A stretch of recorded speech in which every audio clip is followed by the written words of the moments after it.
2009 ခုနှစ်မှာဒီအမေရိကန်ကုန်တင်သင်္ဘောကြီးဟာဆိုမာလီပင်လယ်ဓမြတွေရဲ့တိုက်ခိုက်ပြီးအပိုင်စီးတာကိုခံခဲ့ရပါတယ်။ Mars Alabama လို့အမည်ရတဲ့ဒီသင်္ဘောကြီးဟာအိုမန်ကနေကင်ညာနိုင်ငံကိုလူသားချင်းစာနာထောက်ထားမှုဆိုင်ရာအကူအညီတွေပေးဖို့သွားနေတုန်း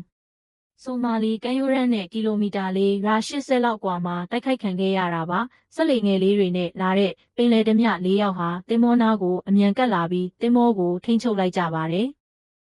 သူတို့တွေဟာပတ်စံအားလုံးကိုလူယူသွားတဲ့အပြင်သင်္ဘောကပ္ပတိန်ရစ်ချက်ဖိလစ်ကိုလည်းဒဇခံအဖြစ်ဖမ်းဆီးပြီးကယ်ဆယ်ရေးလှေငယ်လေးနဲ့ထွက်ပြေးသွားခဲ့ကြပါတယ်။သင်္ဘောသားတွေကတော့အနီးဆုံးမှာရှိတဲ့စစ်သင်္ဘောစီကိုအရေးပေါ်အချက်ပြစနစ်အမြန်ဆုံးပို့လိုက်ပါတယ်။အမေရိကန်ရေတပ်ကလည်းချက်ချင်းပဲတုံ့ပြန်ဆောင်ရွက်ခဲ့ပါတယ်။အမေရိကန်စစ်သင်္ဘောတွေဟာကပ္ပတိန်ကိုကယ်ဆယ်ရေးလှေပေါ်မှာဖမ်းဆီးထားတဲ့ပင်လယ်ဓမြတွေနဲ့3ရက်တိုင်ညှိနှိုင်းခဲ့ရပါတယ်။